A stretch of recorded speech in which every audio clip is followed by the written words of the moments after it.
Welcome to the Special Needs Kids Are People Too podcast with Amy Bodkin, EDS. Amy is an autistic adult who also happens to be a school psychologist turned special needs consultant and public speaker. She's also a homeschooling mom to 2 autistic kiddos, a yoga instructor, a card-carrying Trekkie, and an all-around fun person.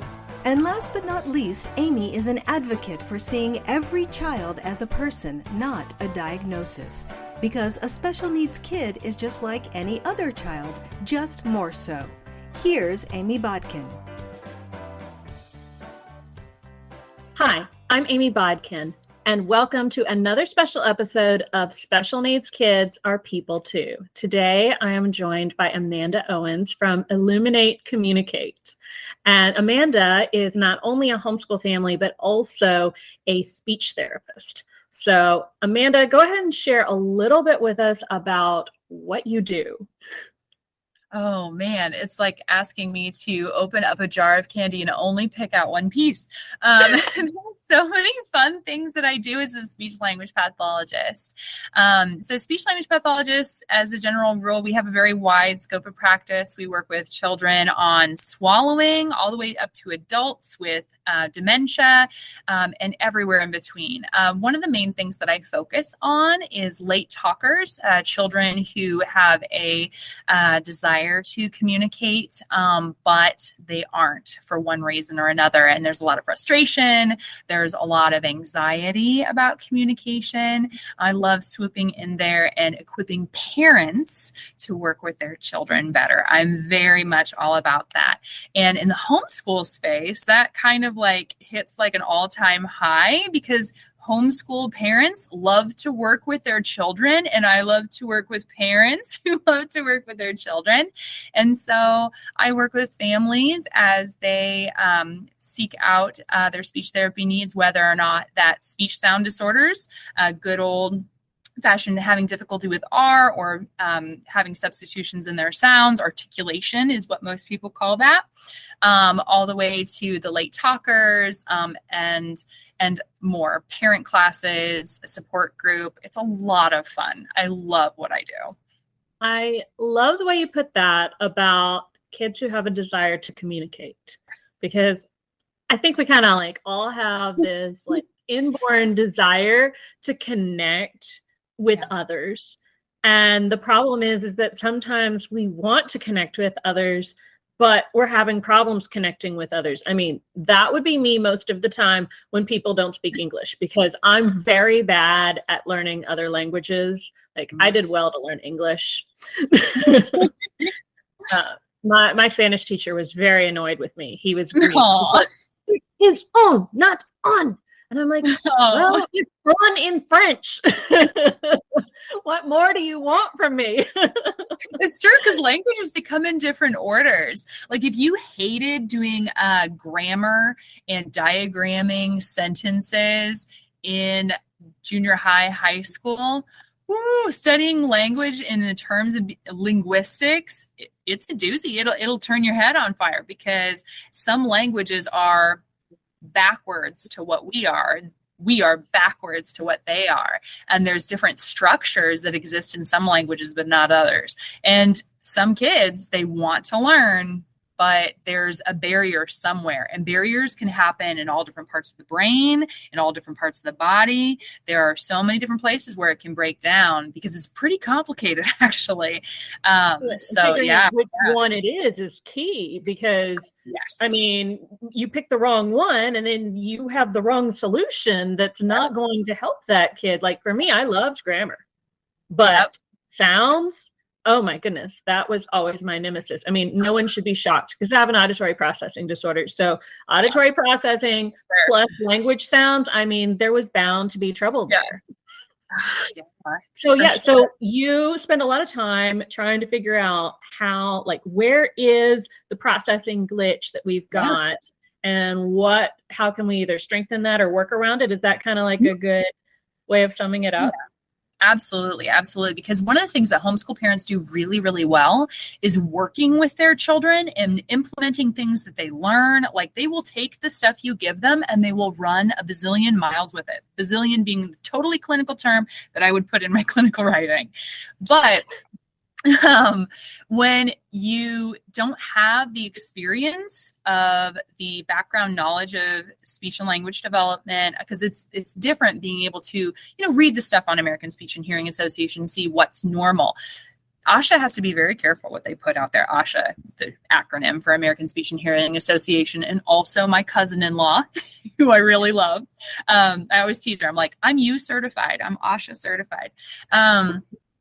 But you find those things, but they usually do not give you the whole picture. There's so much research that is behind closed doors, which honestly is a shame. There's so much evidence-based practice, or basically what actually works, because we've seen it work for a lot of different kids with a single kid over and over again.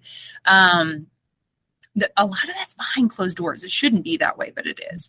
And then, you don't have access to those different things as a parent / you have to like feed your child and homeschool them and keep them generally alive and in a good state of well-being, emotionally, etc. And so sometimes it's nice to have a guide to come in and go, okay, give me the full scoop on your baby, because you know them better than anybody else. But would you be, you impart that knowledge to me, and then I'm going to keep asking you questions, because I'm going to guess you're going to know things that you don't even realize you know about your child and how they've been growing and what works for them, what doesn't. And then you have somebody who can come in as a guide and be like, hey, did you know that this is kind of normally how this works? So like, it could be breaking down here. It could be breaking down here. Why don't we try this and this to see where it's going? And then all of a sudden the parent has a whole new box of tools to work with and some focus for what they're looking to do. Because otherwise they're spinning their wheels. I love what you said, because you said, it gives you enough guidance to know that the solution is actually going to work. Because otherwise, the solution is going to add to the problem. It's going to steal away your precious time, because you're going to be spending your time on it. And if it doesn't give you bang for your buck, then it's not worth your time. So absolutely. Well, and Amanda, I don't know if you've noticed this or not as a parent, but a lot of times I think parents, they go into a professional's office, and sometimes the professional kind of looks at them like, I know the answer. Mom is crazy. And you're like, no. That is not the answer. Like, that is not a possible answer. There have been a couple times, very, very rare. And keep in mind, I've worked with hundreds and hundreds of families. I think I lost count when I hit the 500 mark on how many families that I've worked with.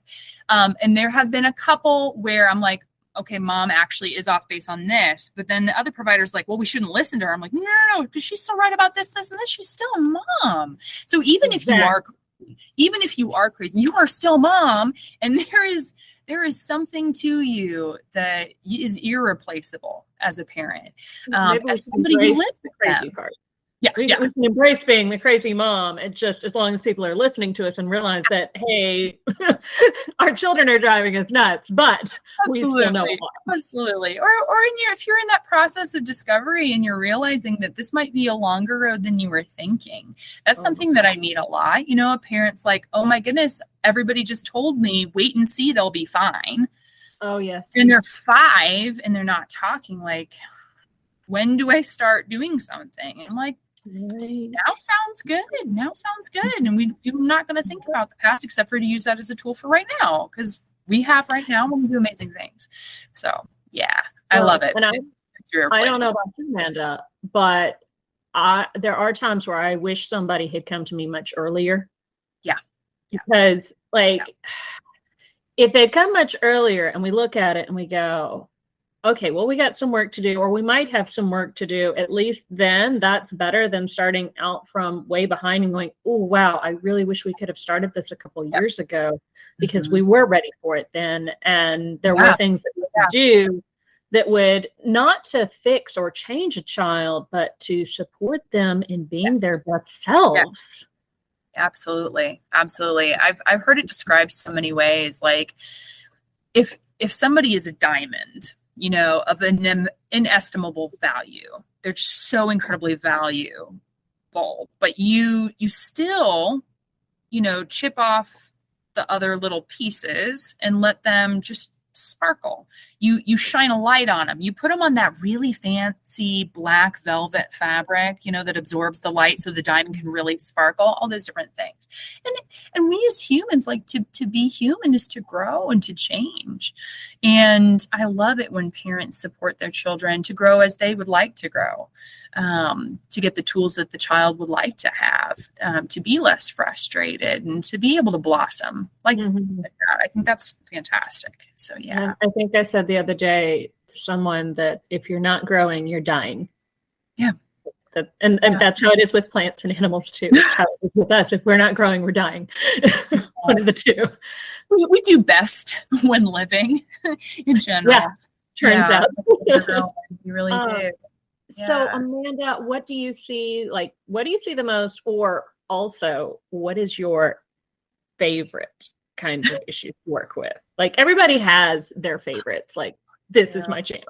I do. Okay. So my two big jams, and they're totally not related. And I have a third one that's just starting to creep up in there. But my first jam is kids who are late talkers and there's no reason.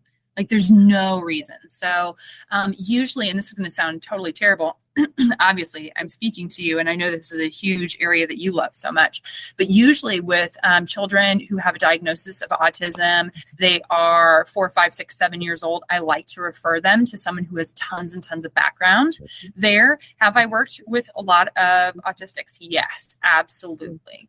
But my jam is unpacking behavioral communication. So the ones who they just won't. And they are they are hurting themselves. They are having tremendous meltdowns to the point where they're like, I don't even know what to do with myself. And just unpacking that. The ones who have significant anxiety or almost like an OCD, like, not a psychologist, an OCD like wariness of communication, because if it's not going to come out of their mouth perfect, they ain't going to try. Right. And it's just resulting in them not using what they have at all. So they're never growing those muscles. And it can be just so limiting for them. I love doing that. Because there's a lot of resources for a lot of different things, but there's not a whole lot for that. And it's such a growing, it's such a growing issue because you see a huge increase of anxiety across the board. Yes, absolutely.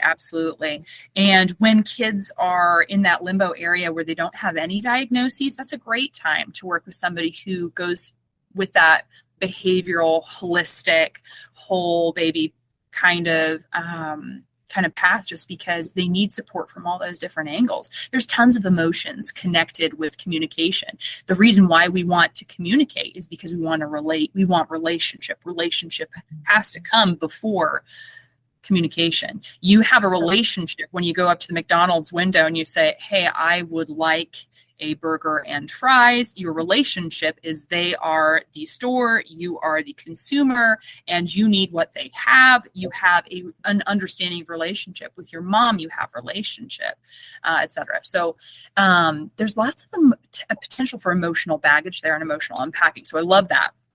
And then I also really, really love, I call it my personal Sudoku puzzle. I love working with complicated speech sound disorders, especially things that are phonological. So children who just do not map sounds, and they have all sorts of phonological processes that are pathological. Ooh, scary word, pathological. They are not typical. They ain't normal in terms of the way they're developing. It's normal for children to have certain patterns of error. It's normal for a baby to go, oh, I love my daddy. I love my daddy so much. My daddy is my favorite. And I'm like, oh yeah, your puppy. And they're like, yeah, woof. And I'm like, oh, okay, yeah, your dog. Yeah, great. But if they say, I love my goggy. I love my goggy so much. I'm like, ooh, that is a pathological process, little friend. Let's work on that. Because normally when a child has pathological processes. If it's that serious, you're not going to be able to DIY it. And it's not going to get better on its own. So I love that. I call it my personal Sudoku. I really do enjoy it. A real tricky R. I love a real tricky R. So when you're working with homeschool families, tell me, so how are you able to support homeschool families? Because, I mean, no one DIYs it more than a homeschool family. That's true. And there's a lot of love and respect there, because I'm sitting there going, yeah, I'm DIYing my kids' speech therapy too. Of course I am. And I have total mom factor. Like, I remember the first time I was working with my late talker, because I was like, all right, bud, we can't just do mommy doing her normal thing. We got to buckle down. And I got to teach daddy how to do this too. And I look at him and I start doing my stuff. And he looks at me and he literally just starts laughing at me with his little baby chuckle. And he goes, no. And then he walks away. And I'm like, okay, I got mom factor. Now I know what my moms feel like. I'm not going to take this personally.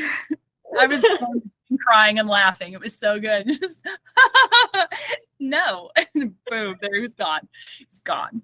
So hilarious. It was so great.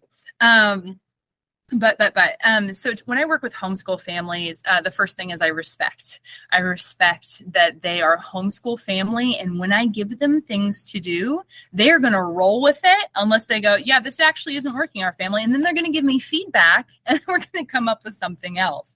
I love it. We collaborate together. And I do that in a variety of different ways. I have classes. I have a free support group. And I also do one-on-one coaching. At some point, I would like to add a membership so that families can just email me anytime, like kind of like a dial the SLP. Oh, I have this question. My speech language pathologist friend could answer that for me. And then they can just connect with me any old time and do that in that way. So maybe do some of the anxiety, because the parents have anxiety, because there's nothing more stressful or anxiety provoking than when your child is frustrated or blocked in some way in their development. It impacts your entire life, but it also just hurts us to see our kids struggling with something. Absolutely. Absolutely. One of the things that I get the most from parents in anonymous surveys is I'll ask, like, what's the hardest thing? And it's not finding resources. It's not, just the frustration. That's a big one. That's a hot button. But the one that I actually hear the most is knowing that I'm doing the right thing at the right time. Yeah. Like mom guilt. Oh, wow. Of course. We're not certain that we're doing the right thing at the right time. Yep. We're just really not. And so sometimes it's nice to have somebody go, I'm a professional and I think you're brilliant. Good job. Good job, mom. Because we don't get that positive reinforcement. And it's not about just some random stranger saying, hey, you're doing a good job. It's somebody who actually knows what they're talking about as far as speech and language develops and what we're looking at. And you're like, okay, I really am doing a good job. I'm not missing anything critical or trying to do things in the wrong order. Yes. Because apparently language develops in a very specific order. At least that's what I learned. It does. And so I'm complexity method. When it comes to speech therapy for sounds, I'm like, yeah, you give them as much complexity as they can handle because it will give you more bang for your buck. But when it comes to language, you find exactly where they are and you get the tiniest magnifying glass and you're like, okay, and this is what our new goal is right there. Like, that's what you do with language. Right. That's how you have to progress. And you have to know exactly where you are and exactly what comes next so that you can just, Exactly. Yes. I love it. Completely agree. And now for a word from our sponsors. Hey guys, this is Amy from amybodkin.com. I wanted to let you know that we're starting a new type of episode on the podcast called Dear Amy. We would love for you to submit the questions you have about homeschooling and life in general with special needs to amybodkin.com/dear-amy. I'm looking forward to discussing some of the topics that are important in your life. So, Amanda, tell us a little bit about where people are able to find you. Oh, yeah. So I have two websites, because I like to make it complicated. But if you go to my main website, www.illuminatecommunicate.com, not Illuminate Communications, because that will take you to a PR firm in Oregon. But It rhymes. Yes, it would be great. I'm not surprised. For a speech language pathologist, you would choose a rhyming website. I know. I was like, it's like the backwards alliteration. It is rhyme and I love it. And I couldn't help myself. You're not supposed to pick cutesy things, and it's completely not transparent. But it really is me. So it helps. I mean, I can remember it because I know it rhymes. Otherwise, I would get confused about, well, was it illuminate communication? Was it illumination communicate? But the fact that it rhymes, I'm like, oh, I remember what it is. If I get the first one, we're good. Yeah. Very good. So illuminatecommunicate.com. And if you go through there, my homepage talks all about my love of late talkers, but there is a tab that says Homeschool Family. You click on that and that will tell you a little bit about what that one-on-one looks like with me and how you are more than welcome to schedule a consultation with me. Just click that button on the top right. And we can just say hey and get to know each other a bit. You can also check the services bar to see a little bit more of what I do specifically once we're working together, if that feels like a good fit. But it will also directly link you to learn.illuminatecommunicate, which has my classes and all my juicy homeschool freebies. I have a parent speech therapy at home planner. I have the homeschool parents guide to speech therapy, the 50 state starter kit, and it tells you whatever state you're in. It gives you who to contact if you want to work with a school. It tells you who to contact if your child is young enough and they might qualify for early intervention. It tells you like how to process who you should pick for your speech language pathologist. It tells you how to DIY and where to start with that. It gives you a full rundown on what your options are as a homeschooler. So I love that little resource. It's not little, it's kind of chunky, probably because it's 50 states. There's a few of them. But that would be a great way to connect with me through either of those two places. And through those places, you'll also find my support group, which is on Facebook. So tell us what the group on Facebook is called and how we can connect with you on social media as well. Speech Therapy at Home Community. So if you type in Speech Therapy at Home Community, it should pop up unless Facebook's really mad at you that day. And honestly, I don't have a whole lot of social stuff going on. I don't have the Instagram rolling. I spend the time making content instead that parents can use. I'm constantly popping out freebies. I did one for trick-or-treaters because even though I don't do trick-or-treat for myself, for children who are not verbal or are uncomfortable with communication situations, they have that significant communication anxiety, trick-or-treat is more trick than treat. It is not as fun because you go from house to house to house, 50 houses in an hour. People are demanding three things from you: that you would say trick or treat or ask please for the candy, that you would tell them what their costume is, and that you would say thank you for the candy. That's a lot of demand for those sweet babies. So I created this really cool little mask thing, and there's a variety. So there's like superheroes and kitty cats and things like that, and then a tag that tells them what their costume is so they can flash it. So I love that. I think that is fantastic. And thinking about trick-or-treating, because we're recording this on Halloween, it can be such a block to kids, not just Halloween, but the other many social events that we have where we have these social expectations. And we unintentionally sometimes put pressure on people because we assume they're coming at they're showing up the same way we're showing up, and that's not always the case. Yep, absolutely. You see that kid smiling at your door and you're like, oh, so what's your name? And they're like, nobody knows it when I say it because my name is Lily and I can't say else. What do I do? And that's when you're like, check me out. Today I'm a princess. I'm always awesome, but today I'm a princess. Bam. Yeah. So much That easier. is fantastic. I love some of the creative problem solving that you've got going on. And I think that that's really honestly what the homeschool community needs. Because generally speaking, parents are the best resource for their kids. They live with their kids. They know their kids. Like they know them better than anybody else. And just like you feed and clothe your kids without too much support, you can also educate your child without too much support. But every once in a while, you have one of these special situations where you're like, I need to phone a friend. I need to phone a friend who's an expert, preferably. And so, you fill that role well because you're providing this opportunity for people to go, oh, hey, I have a way of using a phone a friend option for this problem that's coming up. And I can use it earlier and don't have to wait until we have a serious problem, because there's no pressure that you're going to get a diagnosis. You're just phoning a friend. That's low pressure. Absolutely. I joke all the time. I'm like, I want to feel like it's like talking to a friend at co-op. You're sitting there watching the kids, do their thing, their little project awesomeness, whatever. And you're like, hey girl, so like the diapers at Target, have you noticed that they're no longer cotton tree pulp or something like that?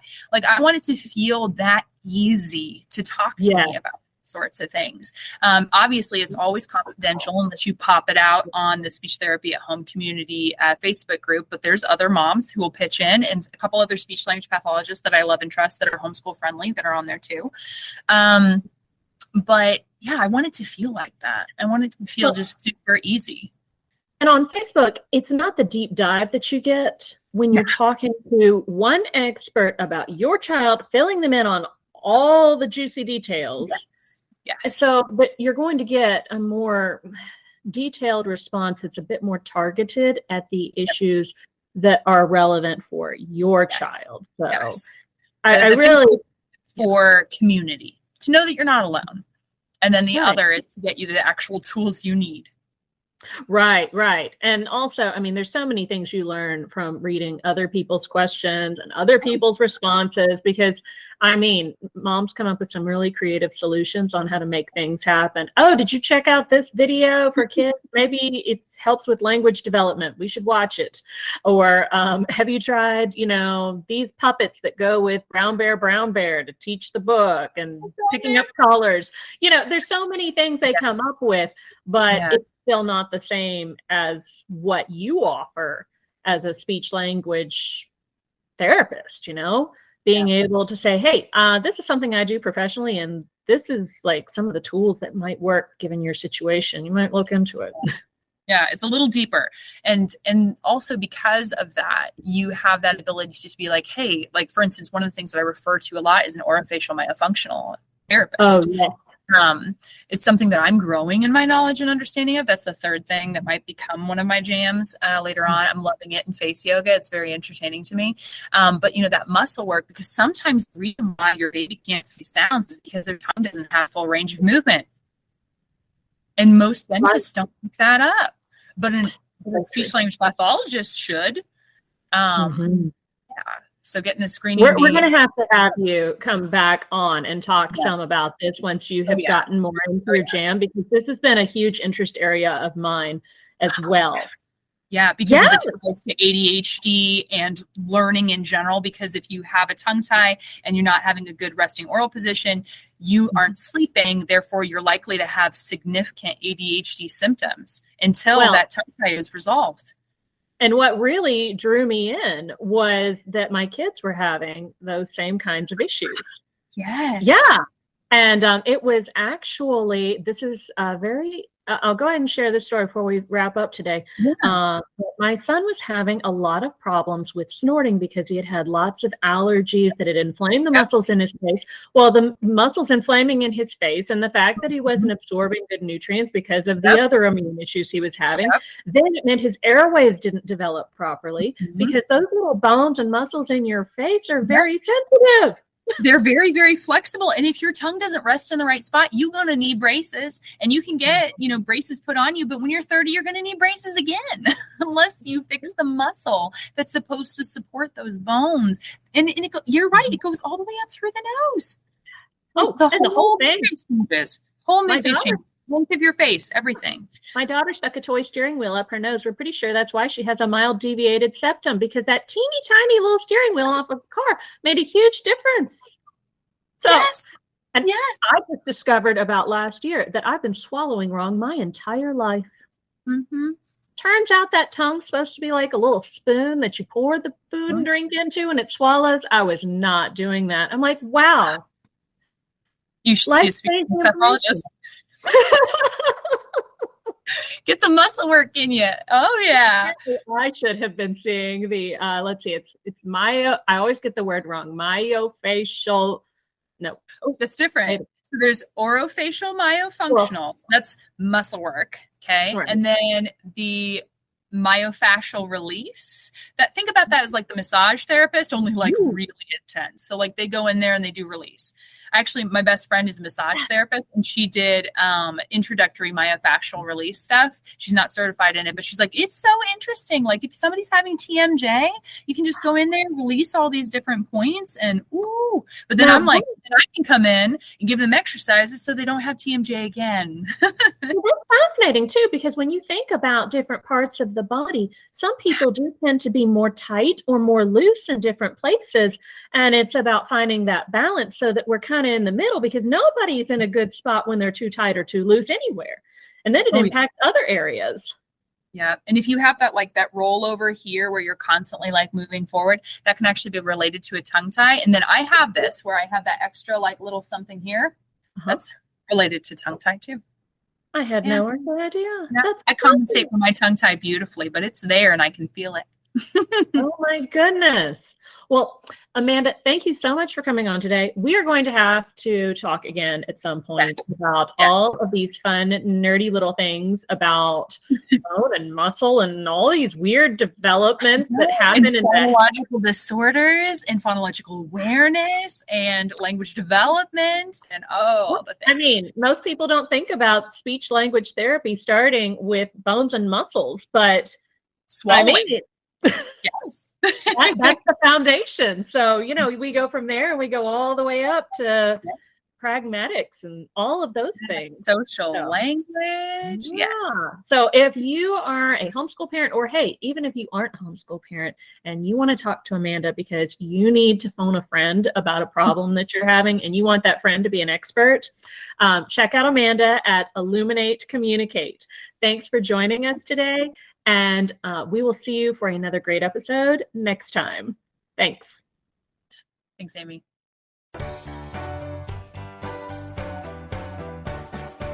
We hope you had fun listening to today's episode and gained some new insights into the wonderful variety of people in our world. You can find out more about Amy's advocacy work at amybodkin.com. And remember, special needs kids are people too.